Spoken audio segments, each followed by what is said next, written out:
Queridos, graças a Deus por este momento sublime em que nós temos esta oportunidade de, reunidos com os irmãos, adorarmos aquele que é digno de toda honra, de toda glória, de toda majestade e todo louvor. Quantos concordam, digam amém. Amém. Merece. Queridos, o texto que ora lemos no livro dos Atos dos Apóstolos nos fala poderosamente ao coração dentro da realidade do tema escolhido pelos jovens, pelos irmãos aqui da congregação. O livro do Atos dos Apóstolos comumente é aceito como tendo sido escrito por Lucas, não é? Tanto o testemunho interno como o testemunho externo apontam para Lucas como escritor deste livro sagrado. Haja visto que quem estuda a palavra de Deus sabe que a Bíblia no Novo Testamento fora escrito no grego koiné, que era, digamos, de uma maneira bem popular, o grego vulgar, o grego falado entre as pessoas na feira. Era a linguagem coloquial de hoje. Mas a gente vê no livro dos Atos, como também no livro de Lucas, o uso do grego clássico, e isso denota alguém que detinha o conhecimento da leitura grega clássica, que era usada para alguns livros de alguns filósofos da época. Esse livro dos Atos, meus irmãos, ele provavelmente foi escrito entre os anos de 62 e 63, por pelo menos dois motivos. Primeiro, ele não narra a perseguição dos cristãos iniciada no governo de Nero no ano 64, quando este incendiou a cidade de Roma e culpou os cristãos. E dali em diante abriu-se a perseguição, que hoje eu vejo como tendo sido a maior via que Deus abriu para abençoar a igreja. E logo mais eu vou dizer por quê. Outro fato que mostra que esse livro foi escrito entre esses dois anos, entre 62 e 63 depois de Cristo, é o fato de não narrar a destruição do templo no ano 70 pelas mãos do general Tito Vespasiano. E o livro dos Atos, ele menciona pelo menos 32 países e 59 cidades, abrangendo um período de 30 anos de evangelização mundial. Então daí você já pode perceber a importância deste livro no contexto geral da vida cristã. Lucas, ele vai escrever um tratado a Teófilo, alguém que até agora não foi identificado. A palavra Teófilo significa amigo de Deus. Até agora não há um consenso para se dizer se Teófilo era de fato uma pessoa ou se era simplesmente uma comunidade, muito embora o significado forçosamente não dá para se chegar a essa interpretação. Mas quando a gente lê, eu gostaria que os senhores abrissem a Bíblia e mantivessem aberta no texto que nós lemos. Quando a gente lê o texto que nós fizemos a leitura, quando Lucas vai dizer: mas recebereis a virtude, que pode ser muito bem traduzida como poder do Espírito Santo, e há de ser do Espírito Santo que há de vir sobre vós, e sereis testemunhas, tanto em Jerusalém como em toda a Judéia e Samaria, até os confins da terra. Os irmãos sabem de que quando Jesus ressuscitou, ele esteve aqui entre nós por pelo menos 40 dias aproximadamente, e nesse período ele também falou muitas coisas. E João, no capítulo 20, vai dizer que se fosse escrito tudo que Jesus fez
eu gostaria de já abrir um parênteses para dizer: nunca avalie a sua vida pela vida dos outros. Cristo é o nosso modelo de vida cristã.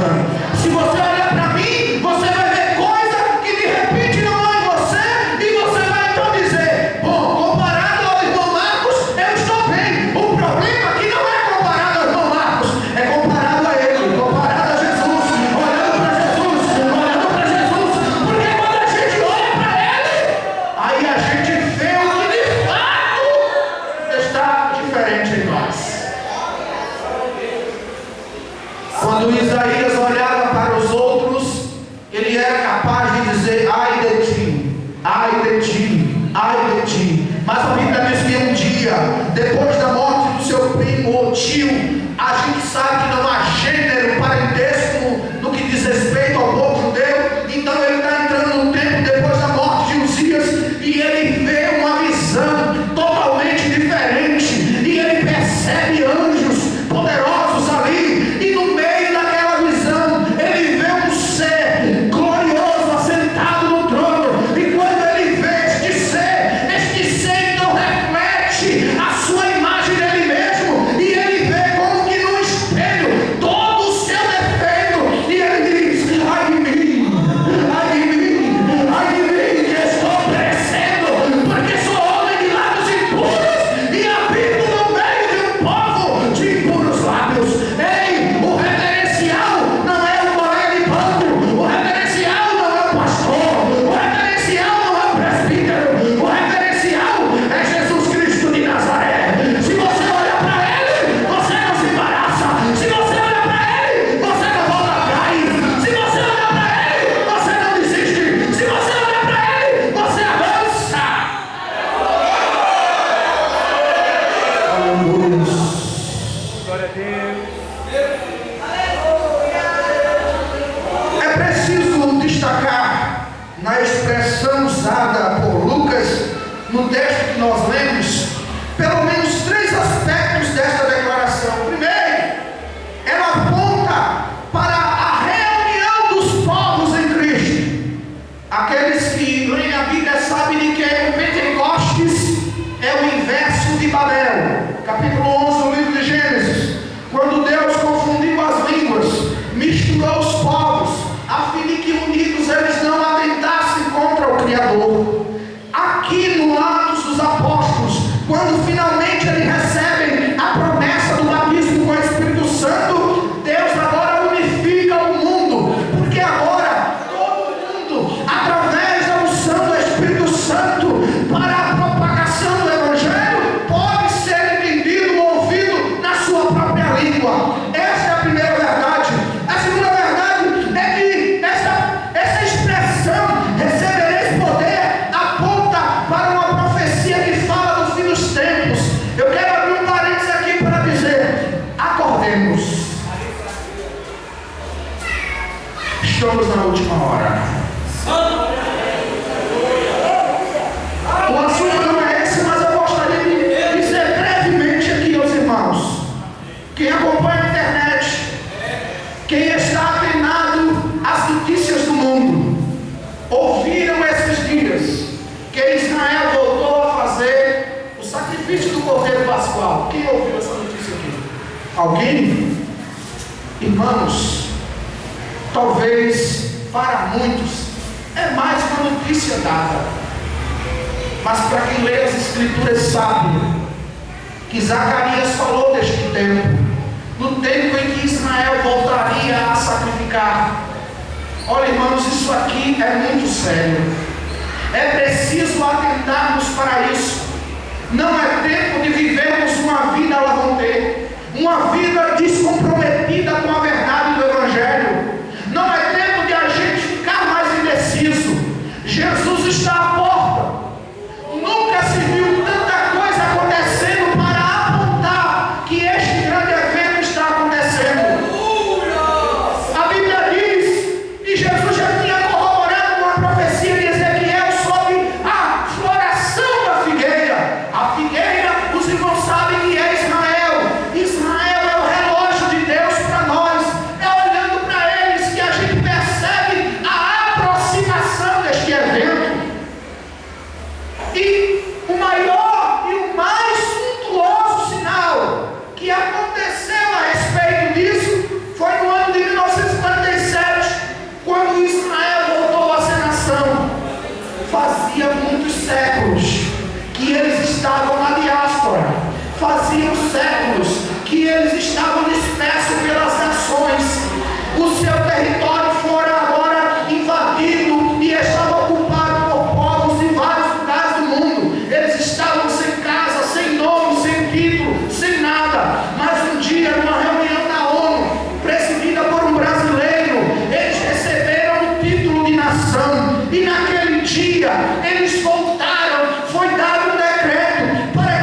Jesus está voltando.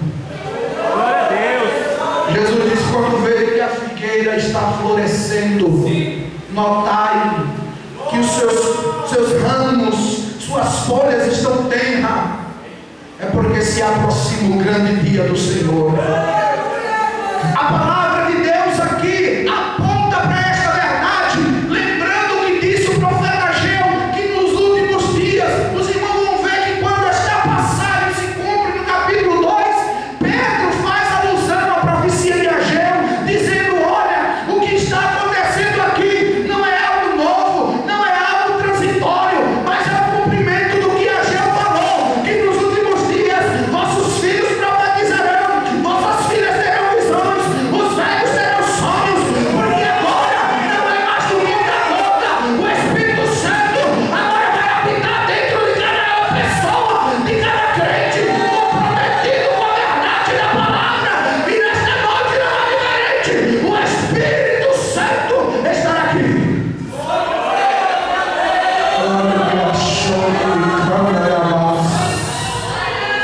Para nos revestir, para nos preencher.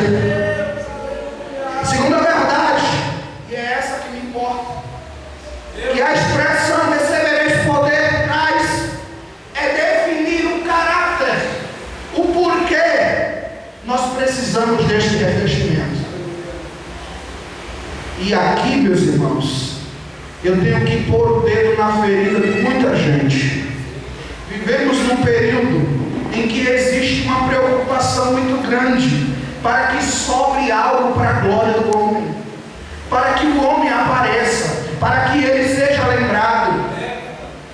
E aí a Bíblia vai dizer o seguinte, que essa palavra, irmãos, ele dá diretrizes do porquê Deus reveste a igreja de poder. E aí a gente tem que considerar pelo menos duas expressões do texto que nós lemos. Primeiro, abra aí, observe aí: recebereis a virtude do Espírito Santo. A palavra virtude aqui, palavra grega que significa dunamis, ou como alguns preferem pronunciar, dunamis. Ela alude a algo totalmente novo no mundo grego, porque havia outras palavras, exousia, que aludia à autoridade política de alguém, tronos, citada por João no Apocalipse, por exemplo, que alude a vários cargos no governo humano. Mas Lucas, ele vai usar uma palavra que não é comum no uso do grego, e ele vai botar essa palavra dunamis, de onde vem a nossa palavra portuguesada dinamite. Não é à toa. Não é à toa. Porque depois do encontro com Deus, o crente se torna uma bomba nas mãos de Jesus. Eu não consigo compreender você chegar aqui neste santuário, na presença do Deus Altíssimo, e não se alegrar, e não sentir a presença dele, e não sentir o gozo da salvação.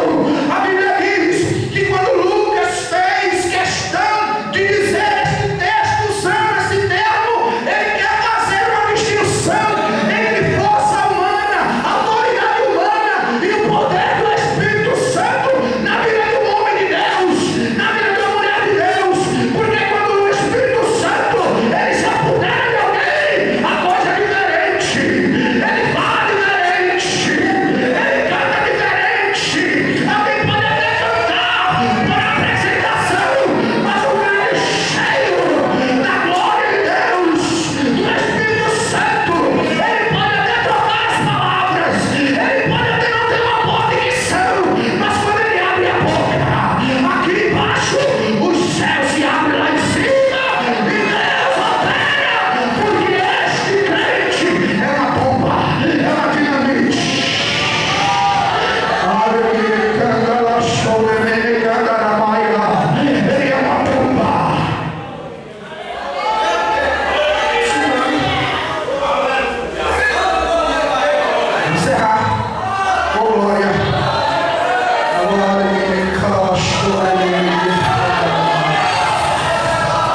Crente cheio é quem faz a diferença.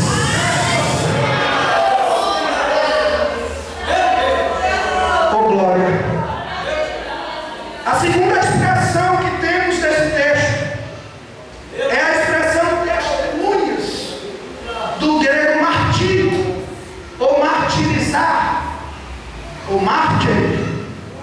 E aí a gente tem que dar uma atenção especial a este termo que Lucas usa, porque visto do ponto de vista jurídico ou forense, fala de alguém que vai testemunhar contra ou a favor de um que está sendo julgado.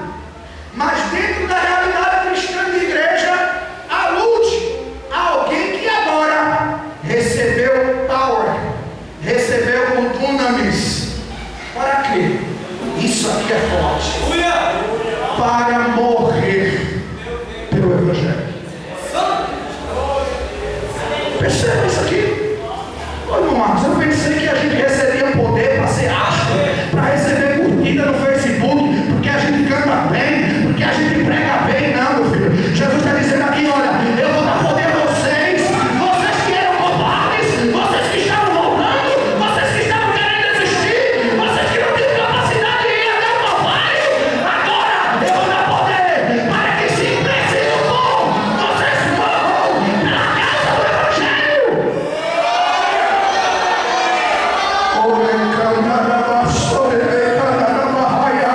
Isso aqui é forte, porque eu estou vendo muita gente preocupado em expor um poder imaginário que leva à fama.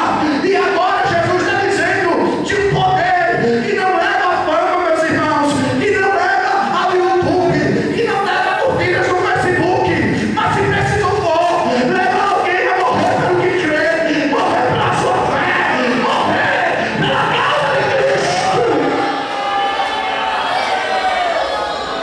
Para que poder, irmão Marcos? Para você ser capaz de dizer não àquele coleguinha que te chama para ver um filme pornô. Isso não é nada. Em nós mesmos nós não somos capazes de dizer não ao pecado. E agora Deus viabiliza um meio pelo qual a gente se torna capaz de dizer não ao pecado. Porém, quando Jesus vai falar deste meio, Jesus está indo ainda mais fundo e está dizendo assim: vai ser tanto poder, mas tanto poder. Se lembra de Pedro naquele dia? Quando eu fui preso, ele disse lá no pátio: eu não conheço esse homem, eu não sei quem ele é, eu não sei de onde ele veio. E alguém disse: mas rapaz, a tua fala te denuncia, porque quem é crente fala diferente, quem é crente tem outra linguagem, quem é crente anda de outro jeito. Aleluia! E agora este mesmo Pedro, covarde, medíocre, aleluia, fraco, ele agora recebe este poder. E o Talmud judaico diz que um dia ele foi preso.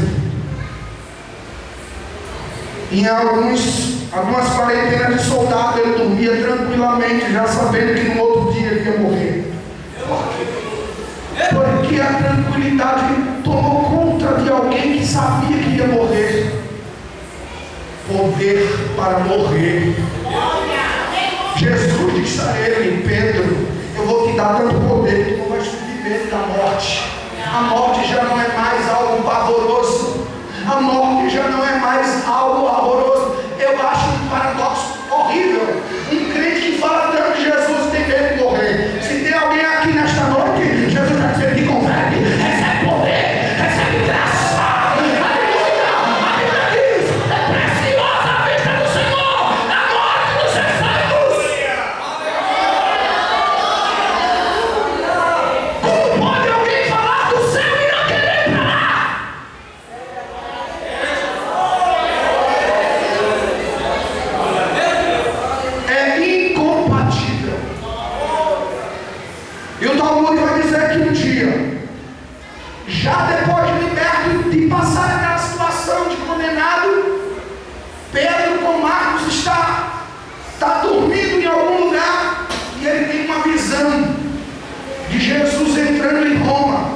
quando Jesus está entrando em Roma, encontra-se com Pedro no caminho e ele pergunta: Senhor, tu vais para onde? E Jesus disse: Pedro, eu vou para Roma ser crucificado novamente, porque ele já estava condenado novamente a morrer. E o Talmud judaico diz que ele estava pensando em fugir.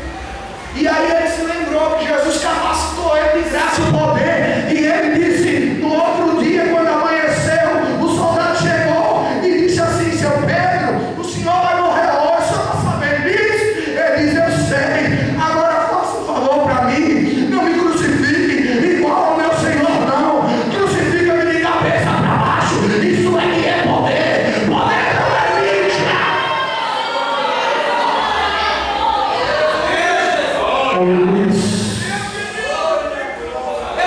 Poder não é mídia. Cantar não é louvar. Deus não dá poder a ninguém para alguém se tornar conhecido, para lá na frente se tornar deputado ou senador da república.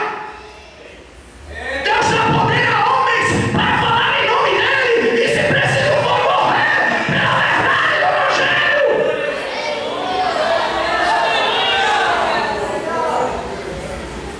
Curtidas no Facebook é bom, mas não é esse o interesse de Deus, revestir alguém de poder. Deus te trouxe aqui, jovem, irmão, para dizer que Ele está te revestindo de poder, para que você se torne capaz de suportar a ofensa, a tal ponto de doar a tua vida por causa da verdade. Aqueles jovens disseram assim: nós não necessitamos de responder sobre este negócio. E eu quero abrir parênteses para dizer que naquela época o dunamis de Deus era conta-gota. A expressão: e o Espírito do Senhor se apossou de fulano, mostra o quanto era pouco comparado ao que hoje nós temos. A Bíblia diz que no meio da confusão com Josafá, o Espírito Santo do Senhor tomou a boca de Jesiel. Mas hoje não é assim. Esse mesmo Espírito que vinha uma vez ou outra, agora mora aqui, habita aqui, está aqui entre nós. É morador, não é passageiro, não é. Ele está entre nós e está nos capacitando e nos dando graça para nos testemunhar do Evangelho. É triste ver que alguns entre nós, ao receber este dom, usam para benefício próprio. É triste. A história não consegue desmentir a verdade do Evangelho. Como homens tão covardes se tornaram homens tão valentes. Talvez eles não saibam, mas eu sei. Você sabe? Aleluia. Quantos sabem aqui o motivo, o segredo? Aleluia. Desses homens que eram covardes, amor, se tornaram valentes de Deus, se tornaram grandes guerreiros da fé. Quando Mateus estava sentenciado à morte, ele sabia, a sentença era que a sua pele seria arrancada. Ele disse: eu de bom grado me gastarei, darei a minha vida pela verdade do Evangelho. Alguém que não tem o poder do dunamis do Espírito Santo não consegue dizer isso, não consegue viver isso. Aleluia. Se o cristianismo fosse mentira, essa mentira não teria se sustentado por tanto tempo. Já diziam os franceses que a mentira tem perna curta. E eu fico pensando: será que alguém se voltaria para morrer em espetáculos de Roma por causa da mentira? Mas Pedro, cheio do Espírito Santo, me responde dizendo assim: nós não podemos deixar de falar daquilo que vimos, ouvimos. Ele está aqui em nós. Já não existe mais covardia, já não existe mais medo, já não existe desesperança. Ele está entre nós, no meu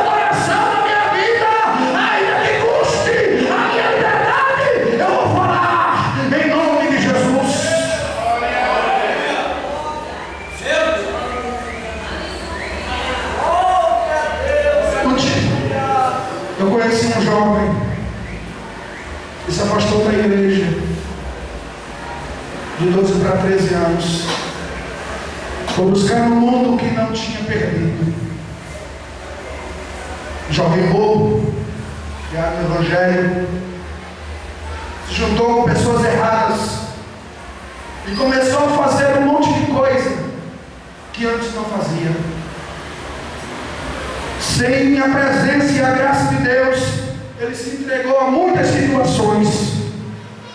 Uma vez, ele estava na frente de uma determinada dança e chegou um cidadão armado para tentar tirar a vida. E quando aquele cidadão parou a motocicleta na frente dele, apontou uma arma na cabeça daquele jovem e puxou 3 vezes o gatilho. Mas a bala não saiu e aquele jovem morreu. Outra feita, em época de festa do morro, aquele jovem descendo com um grupo de amigos ali na ladeira, houve um assalto ali embaixo na rodinha e os policiais subiram e no encontro com aquele grupo, o policial deu uma rajada de metralhadora no meio do grupo e aquele jovem foi parar longe nos matos. E quando caiu desacordado, quando acordou percebeu que estava na ponta de uma barreira, e quando ele abriu os olhos, ele viu um soldado em cima dele com a metralhadora, pedindo a mercadoria do roubo. Ele foi preso, ele apanhou, ele foi humilhado, e depois foi solto porque era de menor. Esse jovem doente, depois de muitos livramentos, quando uma certa feita, dentro de uma dança, alguém brigou com ele e os dois saíram. E quando eles saíram, o cidadão disse: olha, eu vou procurar pegar minha arma. E não voltou mais.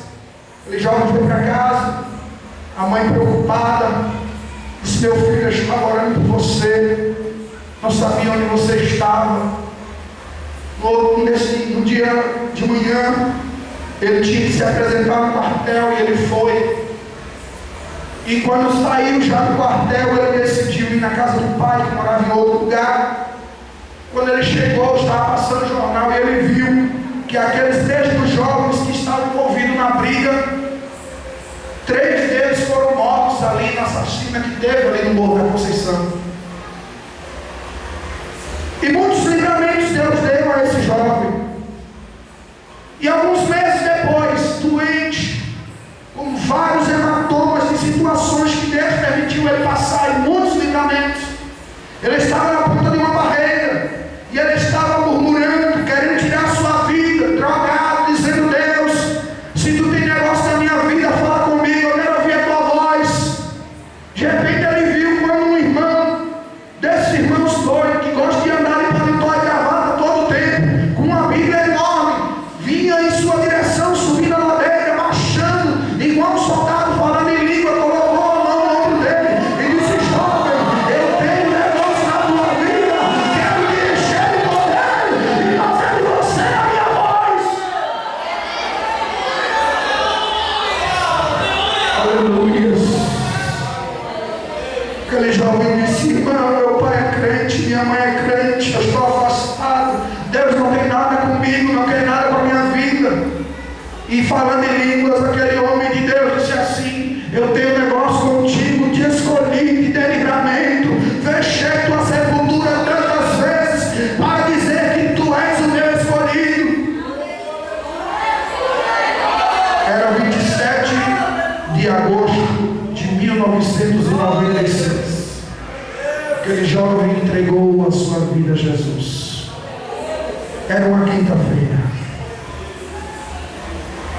No sábado pela manhã chega o pessoal da campanha, esses irmãos que gostam de cuidar de novo convertido. Chamou o jovem para a consagração e ele foi. Ainda com pinta de malandro, orelha furada, tatuagem, ele chegou naquela consagração com 6 crentes ali em Charles Ferreira. E ele, não sabendo orar, ficou ali balbuciando alguma coisa, quando de repente um jovem se levanta do depois que todo mundo está falando em línguas. E ele disse: meu Deus, eu estou numa igreja que só tem estrangeiro. O jovem se levantou falando em línguas, foi até onde ele estava, pegou ele pelo braço, levou até o púlpito, sentou ele e disse: jovem, eu te salvei para tu sentares aqui. Eu te digo, persevere em ler, persevere em estudar, persevere em buscar a minha presença. E hoje eu deixo um sinal na tua vida.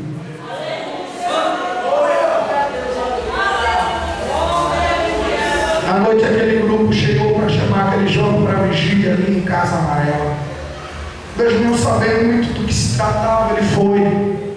E lá para as 3 e pouca da manhã, quando o irmão Severino Ribeiro, o irmão Ângelo, que hoje é missionário em Portugal, chamou o povo para orar, ele chegou lá na frente. Naquela noite Jesus batizou 13 pessoas com o Espírito Santo. E ele ficou no meio dizendo: Jesus, eu quero ser batizado também. Eu também quero sentir esse negócio. E a voz do céu levou, disse assim: eu disse que eu te marcaria hoje. E ele foi batizado com o Espírito Santo. Ele tinha 2 dias em frente. Conforme a orientação de Deus, aquele jovem estudou. Ele fez teologia, se formou, iniciou um mestrado e continuou estudando. Ele foi obreiro em Recife por 20 anos. Mas um dia Satanás, muito preocupado, porque quando o crente ele é um dunamis de Deus, ele é prejuízo para o inferno, levantou uma calúnia contra este jovem para tentar destruir a sua vida e a sua família. Mas o Senhor Deus Todo-Poderoso, não mente, não falha, não erra na escolha, foi, pelejou e mostrou a verdade dos fatos. 21 anos depois, este jovem está pregando aos senhores aqui, porque Deus é Deus.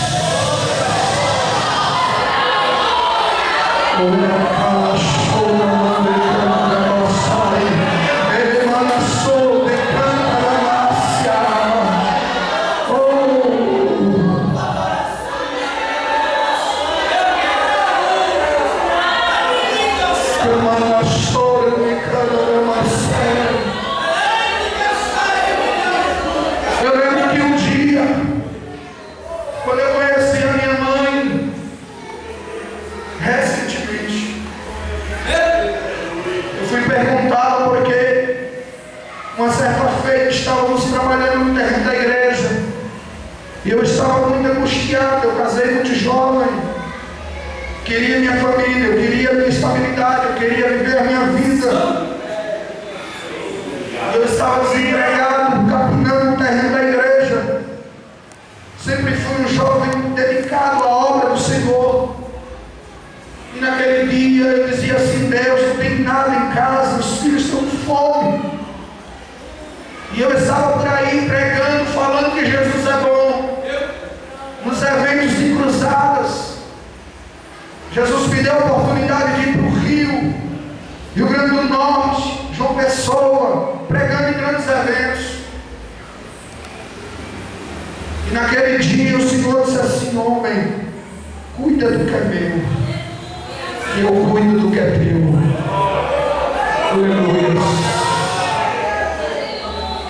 E naquela tarde eu resolvi ir na casa da minha avó.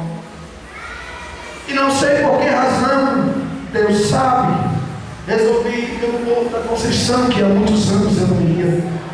E quando eu estava próximo à imagem, eu vi de longe um rapaz. Ele vinha na minha direção, todo troncho. E eu parei, sol quente. Fiquei olhando e disse: meu Deus, eu conheço este jovem em algum lugar. Quando ele se aproximou de mim, eu disse: neném. Ele olhou para mim e disse: irmão. Aleluia. Eu disse: o que foi isso? Ele disse: tu se lembra, muitos anos atrás, quando brigamos dentro do acadêmico, eu disse que ia buscar uma arma para te matar. Eu fui, mas quando eu cheguei em casa, já havia algumas pessoas para me matar, e matou o Gugu, Maninho, Ditinho.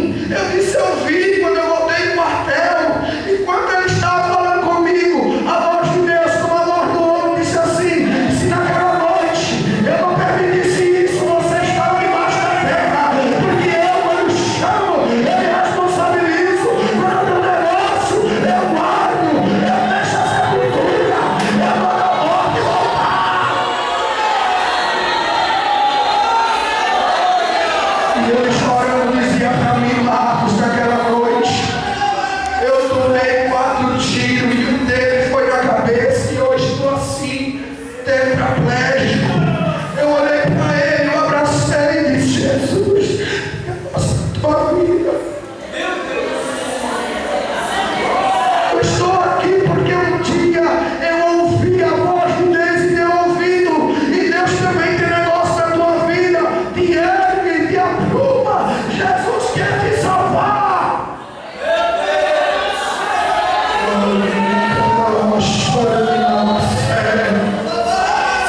Aquele que Deus chama, aquele que Deus marca, aquele que Deus aponta o dedo, e tudo não existe dentro dele.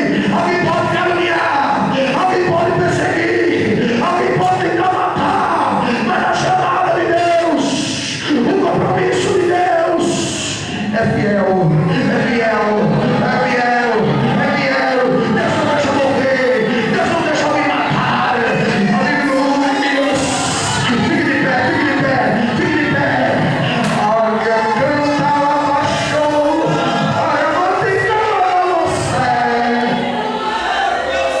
Deus quer encher a tua vida. Eu quero convidar aqueles que nesta noite querem ser cheios da graça de Deus, para vir aqui à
aleluia.